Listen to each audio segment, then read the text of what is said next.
Hello and welcome to Behind the Lines. I'm Diane Dayton. Well, he is the top money-winning Jeopardy player of all time, and he's also a hometown boy.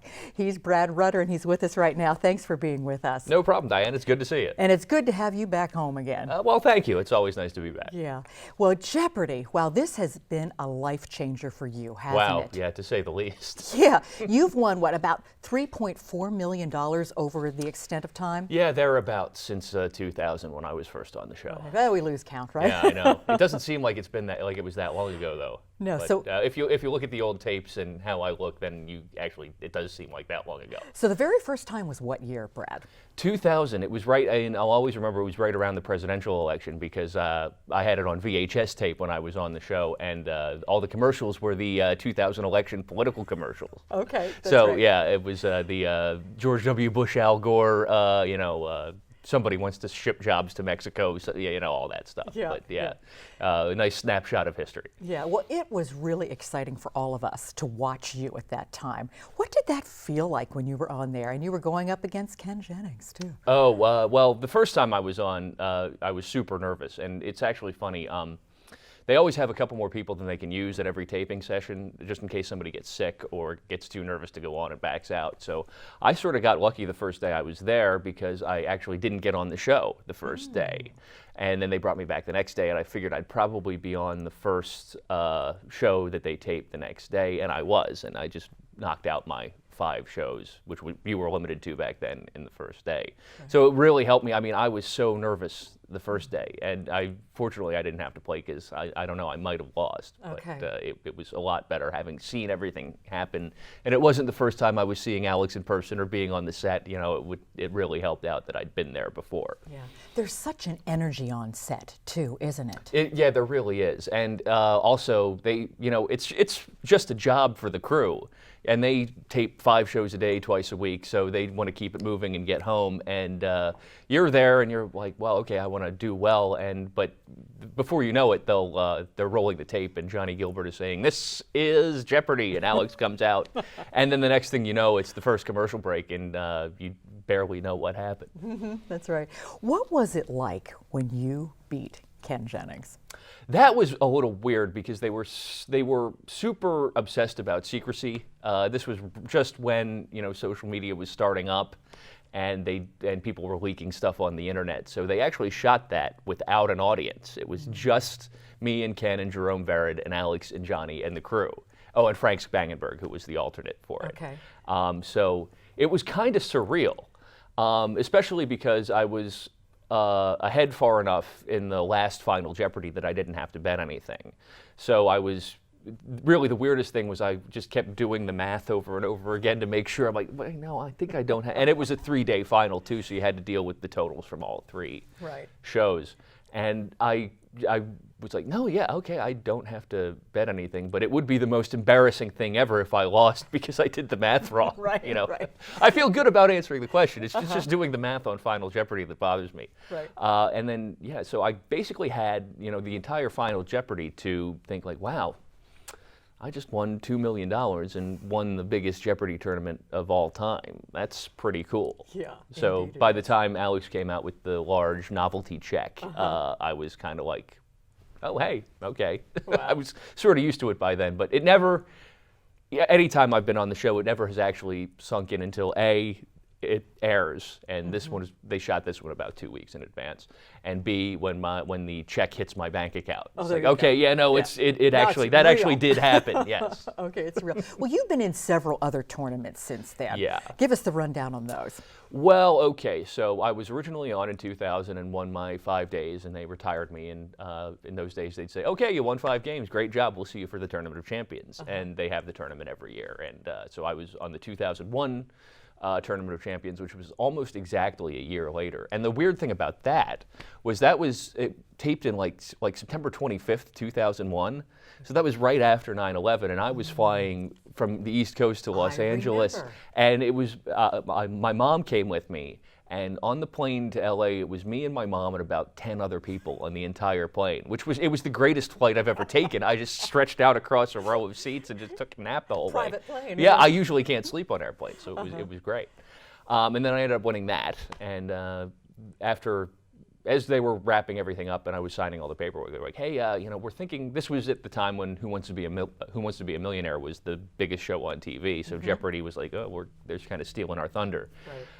So they said, "Hey, make sure you don't move or anything or change your phone number without letting us know, because we might be doing something at Radio City." And in 2002, they had a $1 million tournament, the $1 Million Masters tournament at Radio City Music Hall in New York, which was completely different, because usually in LA, you've been there. You've the sets, it's smaller than you think it is, and there's maybe 150 people in the audience, if that. It's just a regular, TV studio, and so they take us to Radio City, and the set's the same, but there's like 6,000 people in the audience, which just blew my mind, and that's a feeling I'll never forget. So anyway, I ended up winning that, and actually, there's one thing I'll never forget about that, was they had us, they put us up at the Waldorf, which was maybe, 10 blocks from Radio City. And after I won and they had us at the after party, I sort of was wandering through the streets of Manhattan, looking up at the sky was just this weird bluish purple color that I'll never forget. Just, I'm walking along, going back to the hotel, I kind of snuck out and I was like, wow, I just won $1 million. This is pretty cool. Wow. Again, it hadn't really sunk in. It was a little hard to believe until I actually saw it on TV. So that was 2002. Then Ken Jennings went on his run in 2004, and everybody would be calling up like, "When are you going to play this guy?" Exactly. And the answer was, in 2005, after he wrapped up, they decided to let pretty much everybody who had been term limited at the 5 games, like I was, come back and compete in a tournament and play against Ken in the finals. And so that was 2005, and I ended up winning that tournament too, and that was $2 million. And then there was the IBM Watson thing, which was very cool. It was kind of, thank goodness it was a slow news week that week, because we were leading the news on like everything. I did 10 times as many interviews for that as anything I've ever done. So that didn't turn out so well for the humans, but the compensation was nice, so I'm not going to say anything bad about it. That was good. That was good. And then now they're doing the Jeopardy Battle of the Decades, and I was just on in March, and I'm going to be on again soon too. So yeah, pretty much every 2 or 3 years, they call me back, and I'm just can't wait to get back on, and it's because it's always fun, and I usually get paid a little bit of money too. Yeah, so that just adds to it. Right. Don't tell them I'd play for free if they let me. But but it was good. It's always fun to watch you, Brad, because trying to look at what you're thinking and what you're going through and how you do this. What do you think makes you so good at this? I know you and I have talked about this in the past. I think the biggest thing, and this is one thing that people don't know about Jeopardy, is I'll get a lot of, "I can't believe you didn't know that." Usually I did, but the buzzer is so important. I would estimate that at least 2/3 of the time, all 3 people know the answer. So the tricky thing is timing the buzzer correctly and getting in on that. So I seem to have a weird natural talent for doing that. That's a big deal. But at the same time, it doesn't matter if you don't actually know the answers. So, people are also like, "Well, you must have studied so much for it," and that's really not how it works.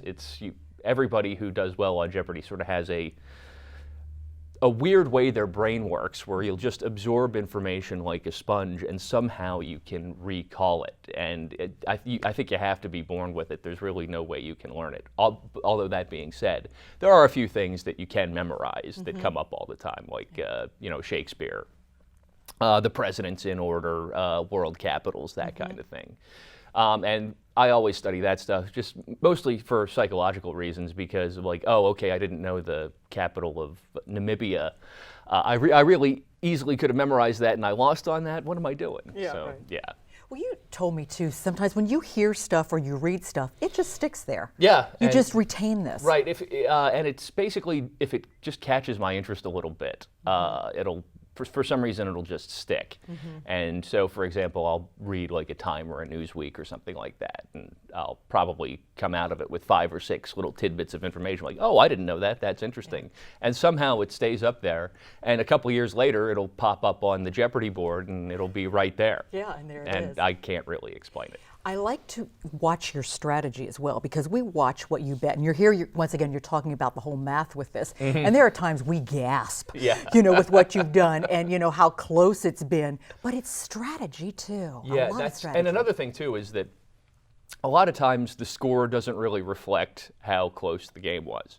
For example, the last time I was on in March, I ended up not having to bet anything in Final Jeopardy because I had twice what the guy in second place had, and most people would think that was a blowout, which I guess you could say. But the thing that a lot of people don't know is that if I hadn't answered that last question, I wouldn't have had twice as much money as him, and I would have had to bet almost everything I had on Final Jeopardy.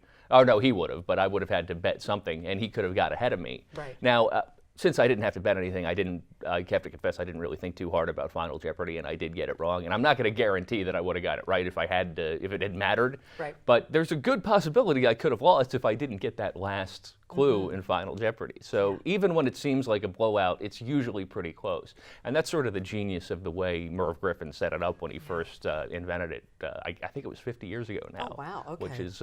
Which is crazy. But there's a lot going on there. There isn't is. It? There's a lot. And speaking of a time period, something happened in this studio 10 years ago, and we're going to explain what this is about and also find out what Brad is up to. So stay with us. Welcome back to Behind the Lines. We're talking to Brad Rutter. He's won the most money on Jeopardy, and he's from Lancaster, Pennsylvania.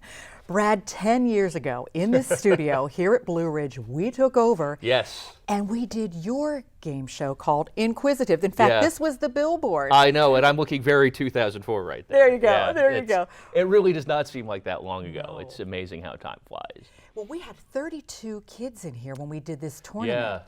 Yeah. It's like herding cats. Amazing. It was, and we did 8 shows. We did 4 each day with the whole staff that we brought together just for that. And I remember being so tired at the end of the day that I could see through time. I think it was an experience. It was great. And how was it being on the other end?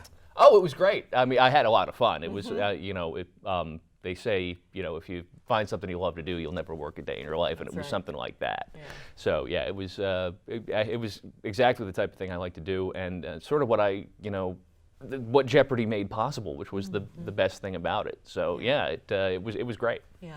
Well, you graduated from Manheim Township, and you were a part of the Quiz Bowl team. Yes. That did very well. Yeah. So I knew what these kids were like, and the one thing though was. It was even then, speaking of how time flies, I was asking, I wrote some of the questions myself, and I remember asking, pop culture questions about maybe like 90s bands that were popular when I was in high school, and forgetting that these kids were like 8 or 9 years old when that stuff happened. Right. So, but I think one of the things I liked about Inquisitive too was that I wasn't that much older than the kids either. So, I remember, usually when you see, the academic team shows, it's a very, distinguished older guy who might be a college professor, but I was sort of more maybe their smart alecky older brother or something like that. Which really played well with this. I thought it did. Yeah, it really did. It really, really did. You believe a lot in the libraries, in education, and supporting the community. Absolutely. You've done a lot here. Address that, Brad. Well, I sort of got my start in the library. My mom would take us downtown, and I'd go up to the little kids section there and come home with an armful of books every week and just rip right through them. And that's sort of where my thirst for knowledge got ignited. I'm mixing metaphors here. But yeah, so I thought, once I won a bunch of money on Jeopardy, I thought, I do want to give back a little bit. So what would be the best thing to do? And that seemed like the most appropriate thing was, hey, the libraries where I got my start. And if we all support that, maybe some other kid from Lancaster can do something too.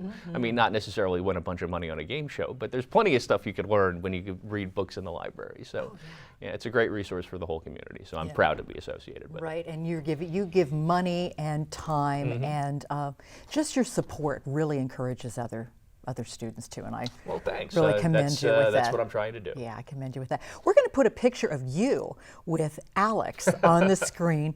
Tell us about this and tell us about Alex, for those of us who are wondering. That's that's always the first question I get from anybody who finds out I've been on Jeopardy is, what's Alex really like? And the answer is, I don't really know. I probably know better than most. But what I can tell you from during commercial breaks and stuff on the set, which is really the only time you get to hang out with him, is he can come across as very, staid and serious and, ooh, sorry, because he takes the game very seriously and he takes the show very seriously. It's an institution that he's been entrusted with, and I think he sees it that way. But as soon as the red light's off and the camera stops rolling and we're in commercial breaks, he's quite a joker and has quite a wicked sense of humor as well. So he's always making jokes and doing funny little accents. So. And that's great to break some of the tension in between. Yeah, I think it helps the contestants out too, and he always takes questions from the audience too, which I mean, I don't know how he does it because I'm sure he gets the same questions over and over again. People are still asking him about Will Ferrell on Saturday Night Live, and it's probably been 10 years since they did that sketch. So yeah. Wow. Well, it's been 7 years since you've moved to Los Angeles. Yes, it doesn't seem like that long either. No, Wow. but you've been studying acting, doing a lot of different things. What other things have you been involved with? I've been acting some, and I've been in a few things. Nothing you've probably seen on like network TV or something. But I'm going out on auditions for that kind of stuff. So hopefully pretty soon. I've been doing a lot of improvisational comedy as well, which is a lot of fun. I actually just shot a sitcom pilot that we're shopping around to different networks, and will hopefully be either on TV or maybe on the web. We'll see. And I've been producing as well, and I had a documentary at the Slam Dance Film Festival a couple years ago, or actually just last year. So I've had my finger in a lot of little pies, which is a lot of fun. And again, one of the great things about my Jeopardy success is that it's allowed me to open up an entire new career. It does open up doors, doesn't it? Mm-hmm. Has there been anything that's really surprised you with the opportunities that have come up with this success? It's funny. So I was putting my acting resume together, and I was talking to my acting teacher, and like, should I put Jeopardy on there? And she was like, "Oh, absolutely," because. First of all, I mean, it's not going to say anything about your ability, but people will see it on your headshot and be like, oh, well, I'm a Jeopardy fan. We'll call him into audition just so I can talk about Jeopardy, and then you might book the job anyway. Right. So that makes a lot of sense. So that has happened to me a couple times where I'll get in there and the casting director or the director is like, so you were on Jeopardy? How was that? And then we'll talk about that for 10 minutes, taking up all the other actors' time. And then I'll do my thing. Yeah, and build rapport and that sort of thing too. Right. There was something I think on here. What was this? The Chase. Oh yeah, that's The Chase is a British game show. It's kind of an institution, and it's on at dinner time or tea time, as they call it in England. Tea time. Yes, okay. And it does. I think it's still like the third highest rated show in England, airing at like 4 or 5 o'clock instead of prime time. So it's a huge hit over there. And so Fox ordered a pilot for the American version. And last summer I got to go over there and be the chaser, the American chaser for the Fox pilot of The Chase, which was a lot of fun. And although Fox didn't pick it up, it did get picked up by Game Show Network, and they just used the British guy instead of me because they only do it once a week. So Fox was sort of envisioning a millionaire style, like 3 or 4 nights a week type thing. So, but it was a lot of fun anyway, and it was fun seeing what the business is like over in London, which was it was funny. Everybody was extremely nice, and not that people aren't nice in LA, but it's just like, wow, I didn't know it could be like this. So they were very welcoming. Oh, absolutely, yeah. Okay, that's good. All right, let's look at the crystal ball. Let's look 10 years down the road. Wow. Okay. Well, if you would have asked me 10 years ago, I probably wouldn't have said I'd be what you're doing now, right? Right, yeah. What do you see? What do you have? What passions, what desires or goals are kind of floating around? You know what? I've always wanted to be, and I might be too old for it at that point, but I'll stick with it for now is I always wanted to be like Matthew McConaughey's smart-ass best friend in the romantic comedies. I think that's something I could do. Okay, yeah. So yeah, either that or maybe you know, running my own TV show of some sort. You know, like so you know, having the writer's room there, and you know, maybe a comedy. Or, you know what, if Alex chooses to retire, that would be a pretty good gig too. Yeah. So that might be something that I would actually really love to do. And something that you really know too. Yeah. Yeah, that would be really good. I can think of worse candidates for that job than me. Indeed, indeed. Well, we're going to take a brief pause, and when we come back, we're going to have some final thoughts from Brad, so stay with us. We've been talking with Brad Rutter, our Jeopardy winner here from Lancaster. You continue to keep giving back to the community with your winnings from Jeopardy, and that's so wonderful because education is important.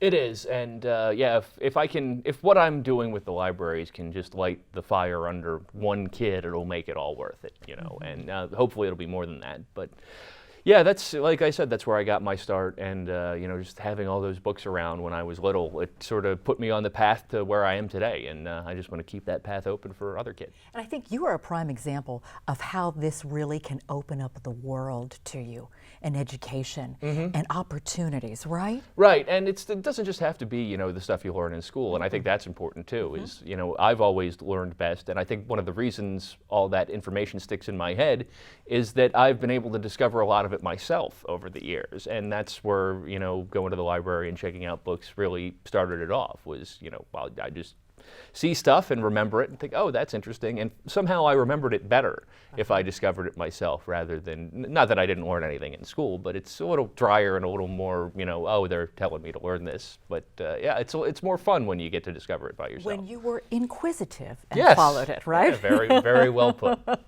Now, if we want to follow you, we can follow you on Twitter, right? Yes, although I have to warn you, I do tweet about Philly sports mostly. Oh, so okay. it's at Brad Rutter, all one word, very R-U-T-T-E-R. So I'm very creative that way. Yeah. Yes, you are. Yes, right. Yeah. Well, we wish you much success with what's coming up in May. Thank you. And also, we know there's more to come, probably also with Jeopardy and also with your goals, too. Yeah. So So hey, if you do follow me on Twitter, I actually do tweet about what I'm up to as well. So that's a great place to, if you want to see what I'm doing, yeah, give me a follow. Yeah, and we can find out other things that you're producing, other shows that you may be involved with, because, hey, who knows, doors do open. Right, and that's the kind of thing that show business is a funny business that way, where something will just pop right up, and I will literally have no idea until the day before. So. Yep, and then we'll just follow it. Thank you so much for stopping by. 10 years here in the studio. All the best with everything. Thanks, Diane. Great to see you. Thank you so much. And we'd like to thank you for joining us today. I'm Diane Dayton with Behind the Lines, and remember, keep looking behind the lines. You might be surprised what you find.